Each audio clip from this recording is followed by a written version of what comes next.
Just as it lays down that gas deal, we are going to have to see the 3 Marines to be able to take that down efficiently, as well as Unix continuing to pump out those SCVs. So it looks like normal standard builds from both of these players. I do like that Unix is throwing down that supply depot down at the bottom of his base. I call that the scouting supply depot, as it will be able to spot any type of incoming Reapers or anything early in the game. So with that being said, we also have a factory going down in the back of the base. A little bit of a kind of hidden tech going on from Unix. Absolutely, and he didn't actually see it. Just checking the vision there, Kalin has no idea about that proxy. And there's got to be some questions. You see one barracks, and nothing else. He's got to be questions in your head what he's doing, especially if that Rax doesn't even have an add-on. But it seems like Kalin is going to send his first Zealot there, so he's going to try and find out regardless. But Unix just finishing up now with this factory. Doesn't have enough space for an add-on, however, so he is going to have to move that as he does place down the starport now. But what kind of build has Kalin gone for? It seems as if Kalin has gone for a 1 gateway opening, getting out his Stalker now. And a little bit of a fast expansion. A little bit of a fast expansion, man. Definitely looking up to be that way, and there you go. Duff's calling it straight off the bat. The Nexus is dropped, and that Zealot actually did get taken down. Kalin does not want to lose this Stalker this early in the game. It looks like he will keep it alive, but wants to micro it as well. Trying to pick off that last Marine, but doesn't look like he's going to get it, or will he? Shooting the wrong one. Wow, he lost it. But another one comes along just to do some more pot shots, and will not be able to take out 2 Marines. Not his lucky day, but definitely gave him enough time to secure this expansion. But it seems as if Unix has just gone for very, very fast tanks at this point. He does have another command center in production, but Kalin's expansion is 62% complete, so he is going to have a lot more mining time than Unix at this point. Yeah, and with that extra mining time, it could definitely increase his, advantage. Ha! That's the word I was looking for. I love it when our brains do that. We do see command center going down now for Unix. It is way behind of the natural expansion. Now, if the orbital command goes down, he will definitely be even more delayed there, Fire Silver. But here comes the armory. Definitely. So, wow, armory this early? That definitely is very, very odd, and not something you see every single day in TVP. But this is, I think this has worked out really well for Kalin. I don't want to call it luck as such, but definitely a nice kind of build here, because he was able to get away with kind of a late robotics, and even though Unix didn't go Cloak Banshee, it gave him enough time to get a really early expansion and rely on gateway units for most of the early game. So definitely some nice play there. But this armory, I don't know. He's going to have to start pumping some Immortals out to start if he does decide to go for some Thors. But these 2 Stalkers are going to come up here. Might lose one. No, he is going to get that back, and that is going to secure Unix's expansion. But it's still pretty late compared to Kalin's at this point. It is, but Unix is going for that gas-heavy build as he throws down both of those refineries while he lifts off his orbital command and gets it right, his command center, and gets it right over into his natural, then going for that orbital. And here come the Thors. 1 Thor on their way out. The second factory has just got finished up now, and no upgrades for the vehicles actually as of yet from Unix. So Unix starting to amass some heavy metal.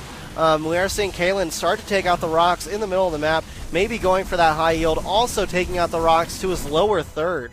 So it'll be interesting on where he decides to go, and go ahead and take it from me, Fire Silver. Alright, so while Duffs does deal with that important phone call, I personally think this is a good idea for Kalin to take this. Let's have a look what Kalin has seen. He has seen a bunker down at the natural. He knows that Unix is going to be taking his second expansion before his natural, but Kalin has already got his natural, so he's in quite a good position just to go straight for a third expansion relatively safely. And we do have this observer floating about. There is a Raven though with a Viking supporting it, and wow, Kalin actually microing that quite well.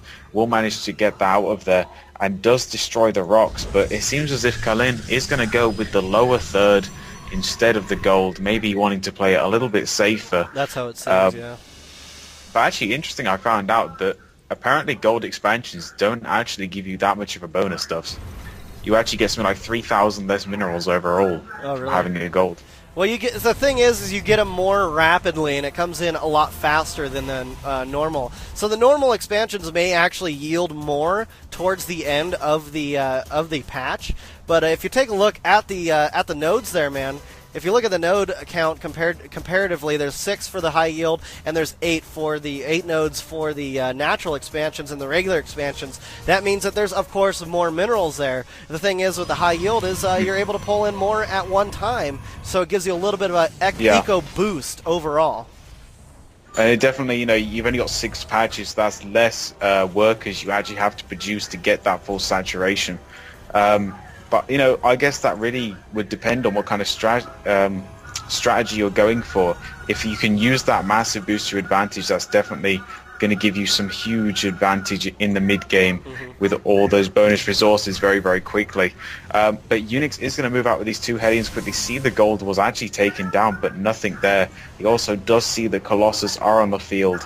And now it looks like Kalen's going to pause and get his map hack ready to go. JK, guys! JK! I know you're all about to punch the monitor. Calm down. It was a joke. Joke. I love Kalen. It's no problem. Here we go. It looks like we're going to get that pause finished up there as the go-go gets sent out. These Hellions going right up the ramp. Oh, getting force field back. But he will see these 3 gateways, or these 2 gateways and the 1 robo facility that is on the way in the natural expansion area. And looks like Kalen will go ahead and switch up his probes, move them, or transfer them into his lower third. And here comes the 3rd base down from Unix right now, as well as he's continuing to pump out the Thor.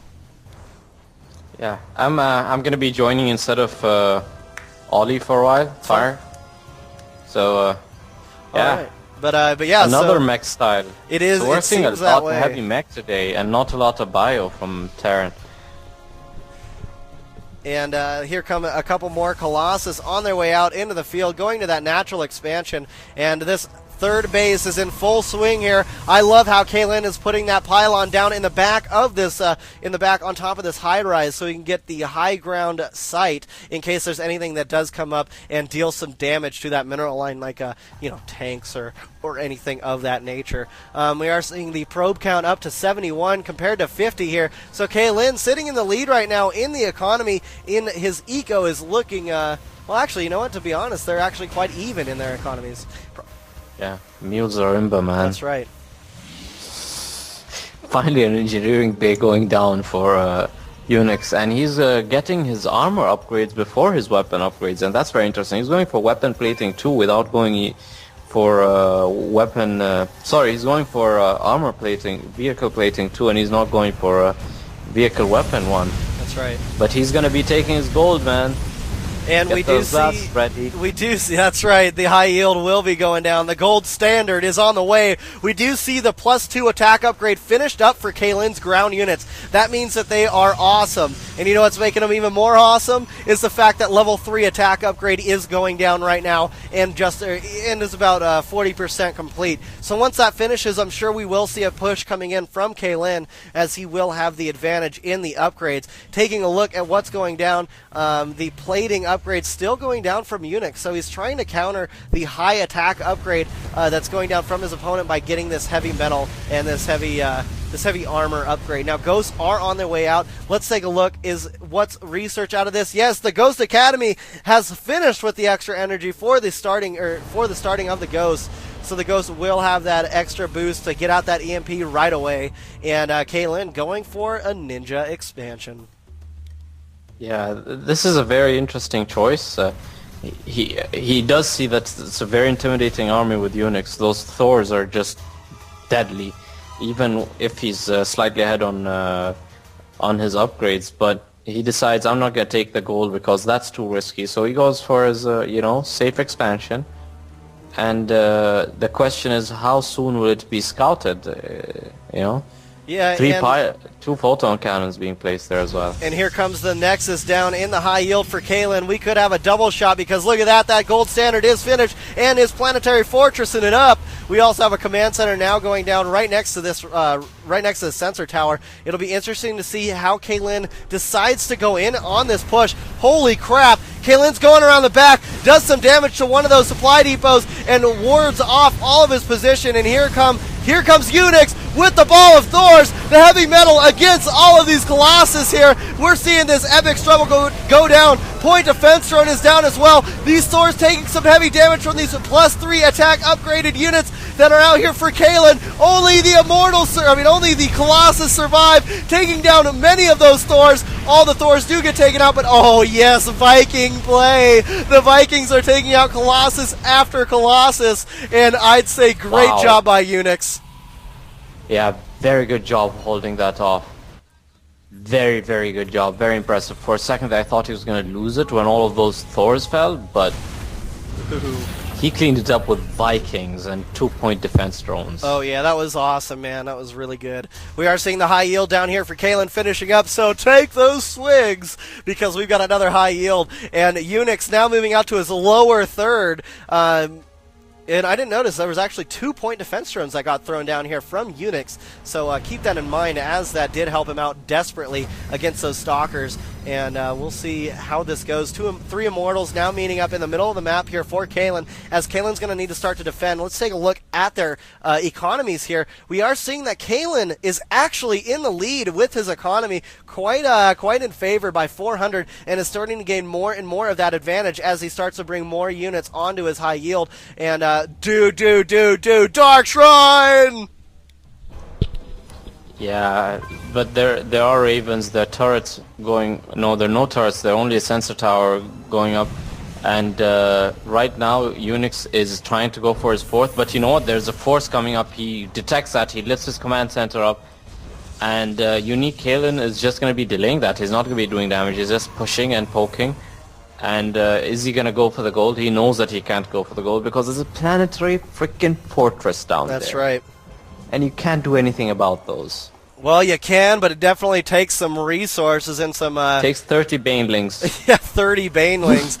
Too bad there aren't any banelings here. It looks like Kalen's going to need to trade with his Zerg forces to get that going. Oh my god, guys! Dark Templars going right into the mineral line, doing some heavy damage, taking out SCV after SCV, and it looks like Unix will go ahead and react to that by moving his Hellions there first. He does have enough for quite a few scans. That Thor will take out those Dark Templars. This Dark Templar will go down, but after maintaining a 10 kill spree, and it looks like that Dark Templar was out for blood. And oh boy, here comes a bunch of Zealots, Stalkers, Sentries, throwing up all the Guardian shields, getting that separated across the majority of the forces, taking down that planetary fortress, throwing it in the face of Unix. And Unix with this heavy metal is going to need to do something here, as we do see level 1 armor upgrade finish for the ground units of Kalen, as well as a level 3 attack upgrade finish for him as well. And holy freaking Unix crap. Going for a push right now, and you know what? This is not going to be looking good. Vikings being lifted off to take care of this Colossi, but those charge loss just taking care of everything. EMP going down, taking out all the shields from half of those Immortals. And I don't know, man. These Vikings are going to clear up the rest of this nonsense, and it looks like it's just going to be an even bout once again, man. Yeah, this is very, very good play by both of them. Both of them reacting really well. Ooh, turret's going down, and that's doing really well. The DT tries to go in, but you know what? There's a Raven on the field. That's right. So you can't really do anything about that. Oh, that pylon drops, and that is so big. Unique Kalen might actually lose his gold. And you know what? Unix is getting his gold back up and running, and he's got another planetary fortress in the back to defend his defend his 3rd. And the gold goes down from Kalen. Charge loss trying to move out there, but they face those turrets again, and they decide to move back. And Immortal's up, and he's going, "What's up? What's up? What's here?" 2 more following him, and they're just going, "What's up? What's here, man?" There's nothing there though, man. There's no gold. There's no army. Everything's just moved on. That's right. Stalkers and Immortals and Zealots. No Colossi though. And, he's deciding, it looks like he is actually pushing out a couple more